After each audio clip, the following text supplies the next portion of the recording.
Confidence Show, a podcast for female entrepreneurs with big dreams who want to create deep-rooted self-confidence and run their business on their own terms. I'm your host, confidence coach Rebecca Hawkes, and I believe you have what it takes to create the success you dream of. Today, we are going to dive straight into this episode purely because it's quite a long one. And I know that we don't always want to listen to really long episodes. So today I'm going to share 9 ways that you can increase your confidence right now. And the beauty of these tips is that you don't need to spend a lot of time doing them. And we all know that that is one of our biggest excuses, isn't it? I don't have time to do this, I don't have time to do that, I don't have time to go here. Well, you've got no excuses with this one, I'm afraid, because these are all simple tips for you to implement straight away. Now, every day you can pick one or all of these things to do, and every day you'll be increasing your confidence that little bit more. So, step 1, dress to impress. Now, this isn't about impressing other people. I want to make that super duper clear. This is about dressing to impress yourself. I don't know about you, but when I am working from home, if I'm just sat in my onesie or my dressing gown and I don't bother with my hair and makeup, I tend to feel a lot less productive. Like, I'll go and sit on the sofa and I'll just chill out and I won't put as much effort into my work because I don't feel like a boss. So I just feel a bit more lazy, and because of that I'm just like a bit half-assed. And when I don't feel good about myself in that respect, I'm less confident.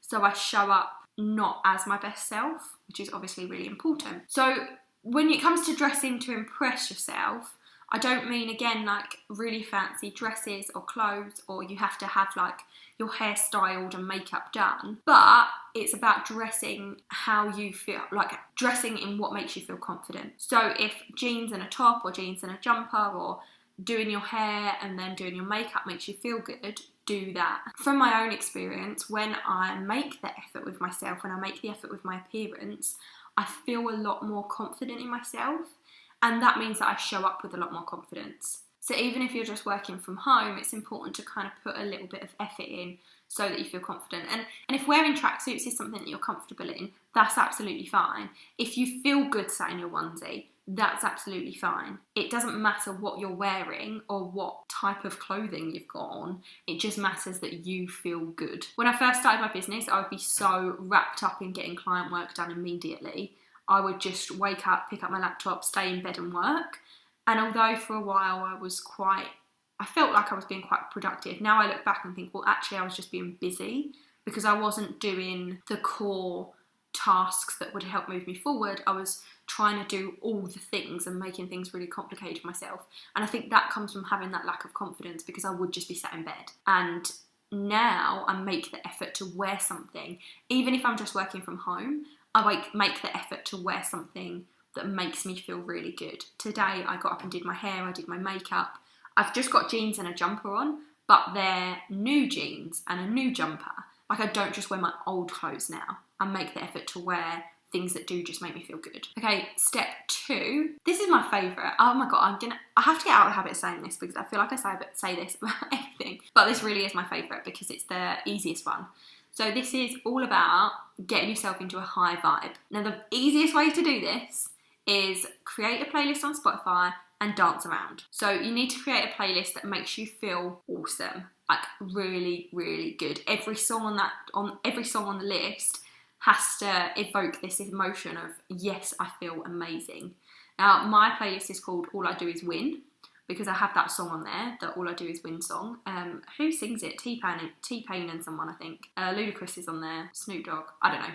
There's quite a few famous people on there, obviously, because, oh, Rebecca. Sometimes I say things and I'm like, oh my God, people are going to be judging me so hard. Never mind. Okay, so my playlist is called All I Do Is Win. And again, every time I put that on, I'm like, yes, all I do is win, and it's brilliant. If you've downloaded my free Big Vision workbook already, you will actually get access to my Big Vision playlist, which is slightly different to my All I Do Is Win one. But this one has got a lot more songs that I feel like more people will enjoy. I listen to a lot of rap music, and I'm not sure that a lot of people would love that genre. Like, I'm not sure a lot of you guys would enjoy that genre. But my Big Vision one has got a real mixture of songs and artists and genres, and it's all songs that really have that empowering vibe that makes you feel good. So to download the workbook, if you haven't, it's just rebeccalucyh.co/freebies, and I've also put the link in the show notes for you. So if you haven't got a Spotify playlist and you want one, you can just go and listen to that, or you can create your own. Sometimes I like listening to other people's playlists because I just feel like it's different. Like, it's nice to hear a different type of music or different songs that I haven't perhaps heard for a while. So yeah, that's my favourite. And then once you've got the playlist on, I have it on my speaker. I have like a little speaker. I have it on and I sing along, I dance around, and just don't really care whether anyone can see through the window. I'm like, it doesn't matter. I'm just enjoying myself. And that really, it just puts me in such a good mood. And that makes me feel confident in itself. So step 3 is create a folder full of positive comments and messages, and then go back and read it regularly. So you could do this every morning as you're drinking your coffee or sitting on the toilet. You could open this folder and you could just look at 2, 3, 4 comments that you've received from people, or messages that you've received from clients, or comments left on your social media posts, text messages from people telling you how happy they are with you. And you can just look at those and remind yourself of what you're achieving and of how far you're coming. Because we tend to focus on negative comments. If somebody was to leave us a bad review or a negative comment on our posts, we would focus on that, and we forget that actually, a lot of the time, we do get lots of lovely feedback. And I think that's really important, to remember that feedback and to read it again and again, because it will help us increase our confidence. So point 4 is an empowerment list. This is my favourite type of journaling, and this isn't the first time that I've mentioned it on the podcast. It won't be the last. So in terms of increasing your confidence, one of the best lists that you can write is 25 things you love about yourself. And I know when I've mentioned this exercise before, I've said it can be quite difficult to do. It can be a hard exercise to do, because when you sit at a blank piece of paper and you're like, oh my God, I've got to think of 25 things that I love about myself. If you aren't feeling that confident, then it will be hard. But the more you do this exercise and the more times you write the things that you love about yourself, you'll start to feel that love, and that will make you feel more confident. Now, this can be anything. Like, it can be personality traits, it can be your appearance. So I have things like, I love my eyelashes because they're long. I love the fact that I'm funny. I mean, I think I'm hilarious. I don't know about anyone else, doesn't matter. I think I'm hilarious, and I love that about myself. I love my creativity, the fact that I can think up names for products. I love my authenticity, like how authentic I can be with my audience. I love that I'm honest. I love my hair sometimes. Don't put the sometimes bit. Error. That's my fault there. But I love that. I love my hair, or I love my legs, or my feet, or whatever it is. It doesn't matter what it is. It could be your earlobes. Point is, you just need to start writing these things that you love about yourself. And it's very hard to lack confidence when you can see a list of 25 things in front of you of all your positive attributes. Point 5.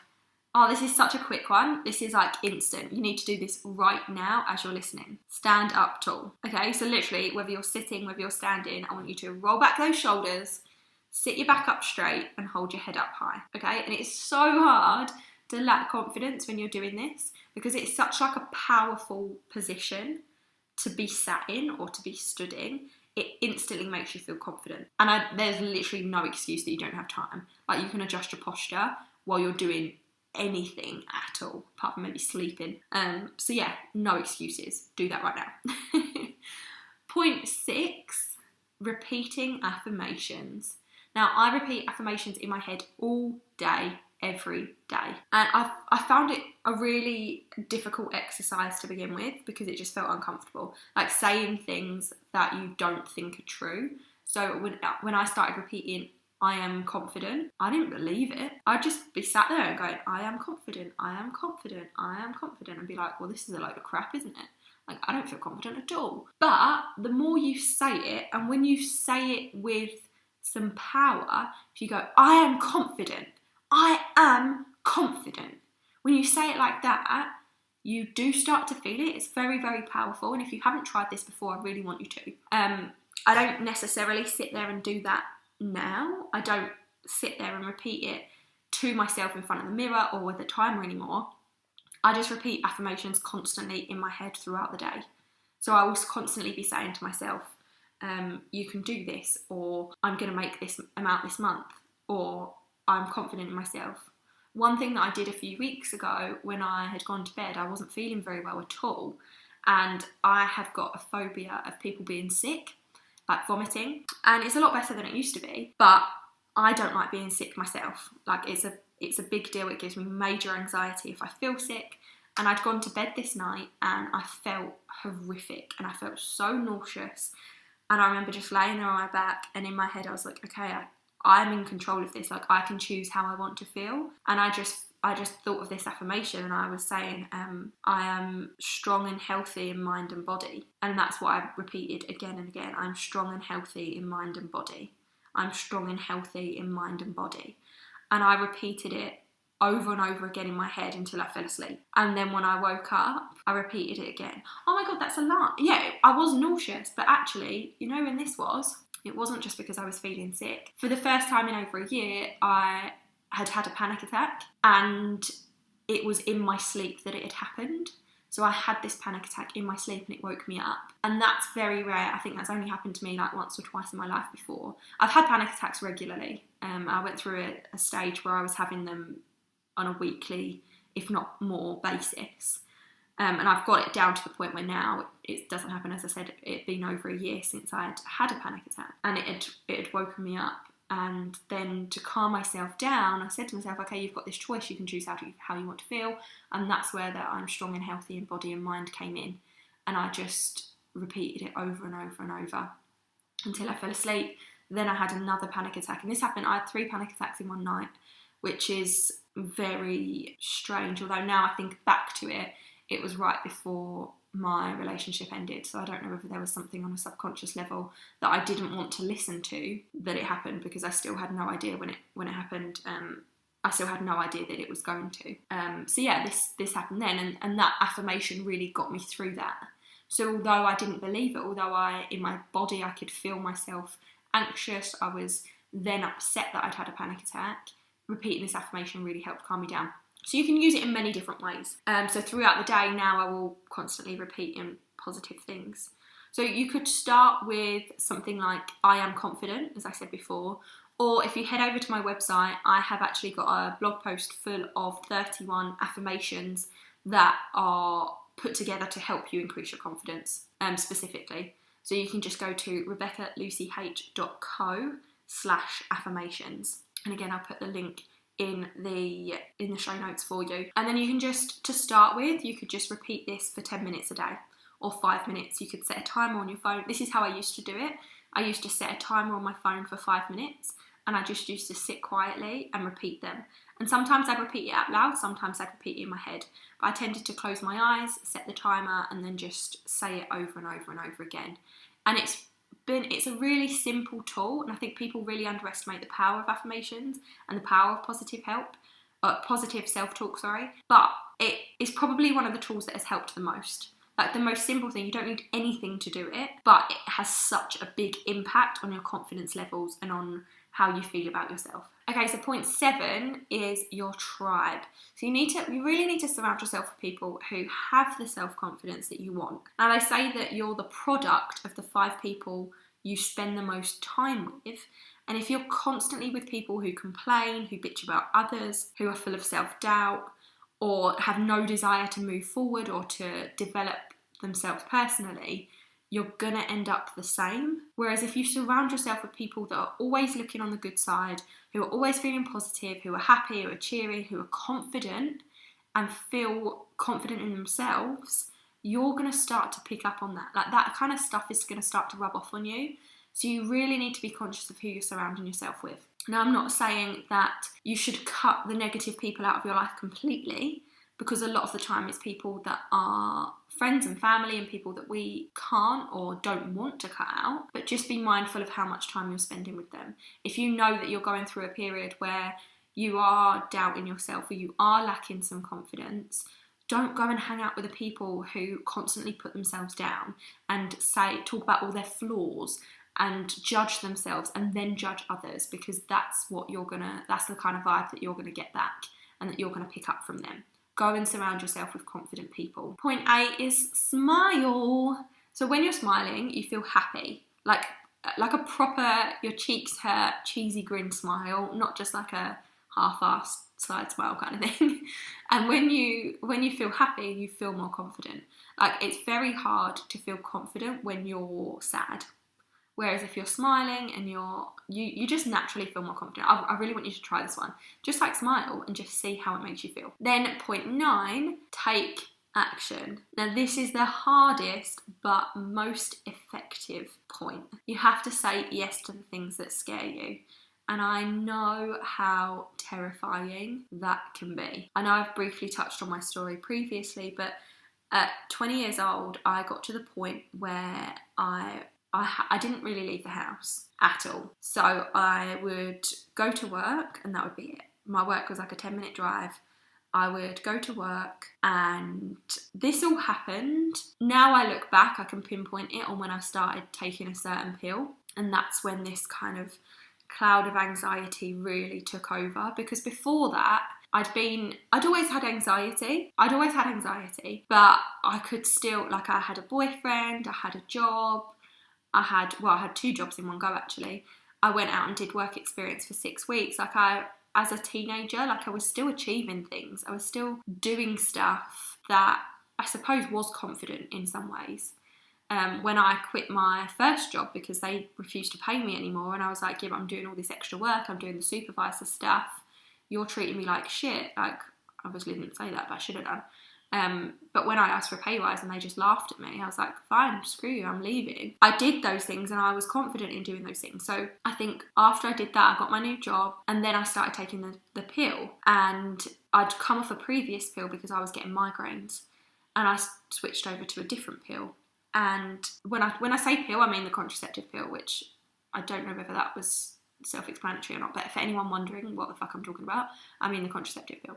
And so now looking back, I can see that was then. So I started to feel really anxious every day and really nauseous and ill, and I had IBS as well, so irritable bowel syndrome. And the problem is with IBS is that it causes anxiety because you're constantly worried that you'll have an attack whilst you're out in public and you won't be able to do anything about it. And because you have that anxiety, the IBS becomes worse because the IBS is affected by anxiety. When you're anxious, your stomach is more likely to play up.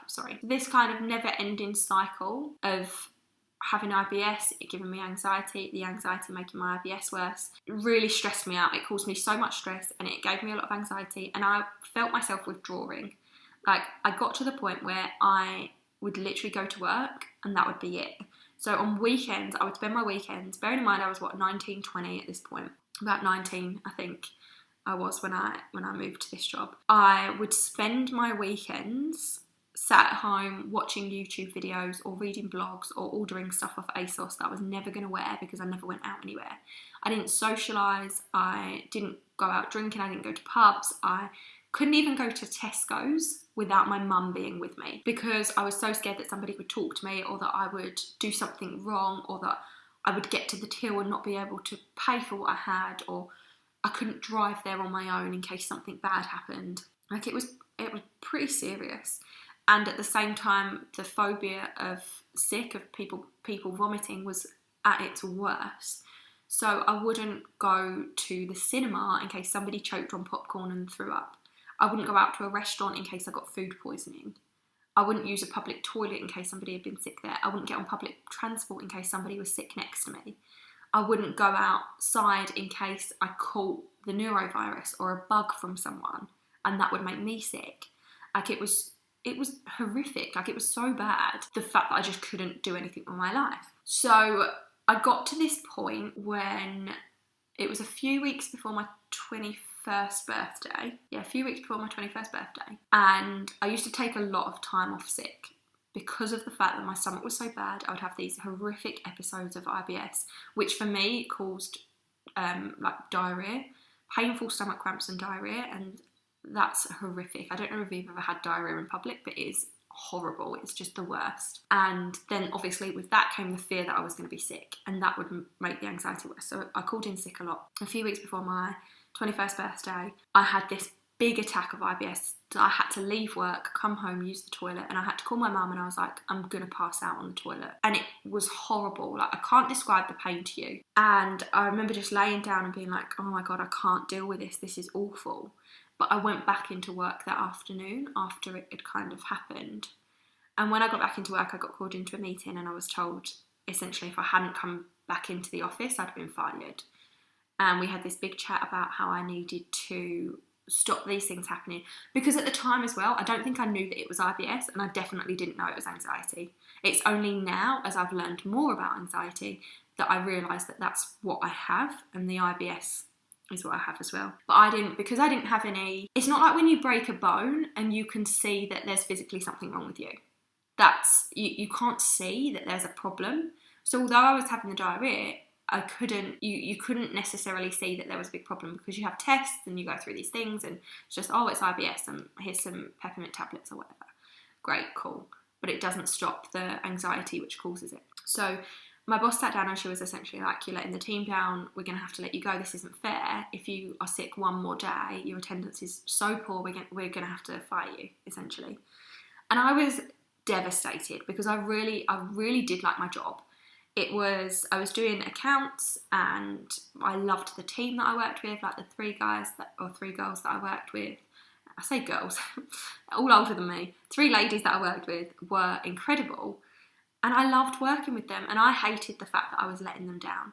I hated being the person that let people down, and I let everyone down at that point, because with the anxiety, you can't really control it. So if somebody did ask me to go out for an evening, or my friends did invite me out, I would say yes, but then when the day came, I would be too anxious to go, so I would make excuses and flake out on them, which is something I'm very conscious of not doing now. And when I was told that this was gonna happen, I was gonna lose my job if I was off sick again, it hit me in a way where it was kind of like a wake up.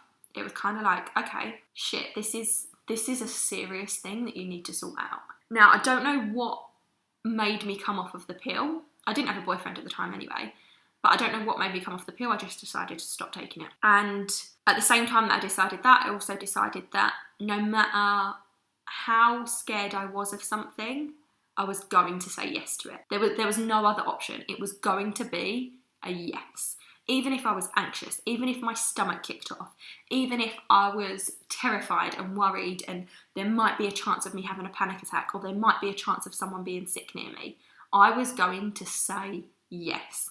Because I realised that at 20 years old, I didn't have a life. I was existing. I didn't have a life. I wasn't living. I wasn't doing anything. And I thought, shit, this has been my life this must have gone on for a year to 18 months.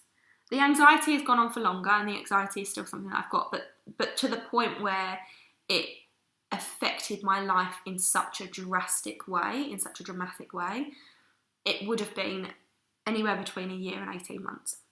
So I looked back on that and I was like, I have literally done nothing. I don't want to get to the point where I'm an adult, or where I'm like 80 years old, and I look back on my life and say, what have you done?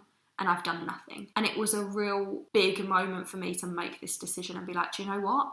I don't want this. I choose not to let this be my life. So that's what I did. I started saying yes to all the things. And that's why I can tell you that taking action is the hardest, but definitely the most effective step in these 9 ways to increase your confidence. So it started with when my friends invited me out. So my friends used to invite me to the pub on a Friday night. I started saying yes. Now, obviously, I would avoid pubs because people throw up in them. People get drunk, especially from where I am. People get drunk, and before the first pub of the night is closed, so normally you would go to the pub and then there's several bars that you would go to afterwards. But sometimes by like 10 o'clock in the evening, you could have people throwing up because they just can't handle their drinks. So I would say to myself, right, I'm going to go between 7 o'clock and 7:30. And that would be my challenge. Or 7 o'clock and 8 o'clock. And that would be my test. And I would walk into the pub, I would just have a soft drink, because at this point I didn't drink either in case I would throw up. I went from one extreme to the other. I drank like in my teens and then stopped drinking. But I would go in, I would be with my friend, and he would be there for me, and he would just be like, okay, how you doing, blah, blah, blah. And there would be times where I would go into this pub and I would sit there, and the entire time, all I would think about is, how long is it until I can leave? And that would be it. I wouldn't necessarily join in with conversations. As I said, I wouldn't drink. I would just sometimes just sit there waiting to leave. But I had to put myself in that position, because then I would get home and I would go to bed and I would come home. I'd probably drive. I'd get home and I'd walk through the door and I'd say to myself, shit, I just sat in a pub for an hour. Like, that's such a big achievement. And my mum would be really encouraging and be like, oh, you did really well, like, congratulations, blah, blah, blah. And I would think to myself, okay, well, that's really good. And it carried on like this for a few weeks. And then it went from being in the pub for an hour to being in the pub for 2 hours. So I would go from 7 till 9. So still fairly early, so not really late enough for too many drunk people. And then I would maybe have a glass of wine. So I did it in stages, but I kept pushing myself. Every time I got comfortable, so every time I was like, okay, cool, I can sit in the pub for an hour, I would move the goalpost till it got to the point where I would go to the pub and then I would go to the first club and then I would go home. I would go to the first club, I would have one drink and then I would go home. And then it got to the point where I would go to the pub, then the first club, and then I would go to the second club and have a drink, till the point where I could start to go out on a normal night and I could start to go out and have drinks. And within a few weeks, probably about 6 to 8 weeks, I'm not 100% on timescales, but probably about 6 to 8 weeks, I went to Brighton to visit a school friend who was at university. And me and my friend, we went down together. Well, we didn't go down together, that's a lie. He got the train down and my nan and granddad drove me to Brighton. Now, it's about a 2.5 hour drive to Brighton from where I am, but they drove me down and then they just drove home because I was still very uncertain about public transport. I've got the best grandparents. So they drove me there and I actually had the weekend away in Brighton and it was wonderful. And I went out and I got drunk, very drunk in fact. And it was almost like this big turning point of, shit, I've been missing this. And again, I just pushed myself and pushed myself and pushed myself. And then met a boy, fell in love, he broke my heart. And I started to notice, after that happened, I started to notice that I was falling back into the old habits of not wanting to go out, of being anxious, of worrying. So I was like, right, okay, what can I do to stop feeling comfortable now? And I booked a round the world flight, so it was a total of 9 flights, and decided to go travel solo, like travelling solo. So again, that was another thing, and at any point now, since then, so since I was 20, since then, anytime I've got comfortable, I've made myself do something more, something that scares me, and I've said yes to those things. And that is the only way that you can constantly keep increasing your confidence. You might not feel confident when you take that action, but you are damn well going to feel confident once you've done it. And once you can say, shit me, I just did that. And it's so important, however scary it is. And I think it's important to not go and do the massive thing.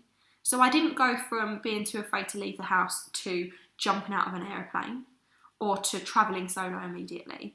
I did things step by step so that I would slowly and gradually build up those confidence levels to get to a really good point. And when I booked the round the world trip, I booked that in the July and I was travelling in the December.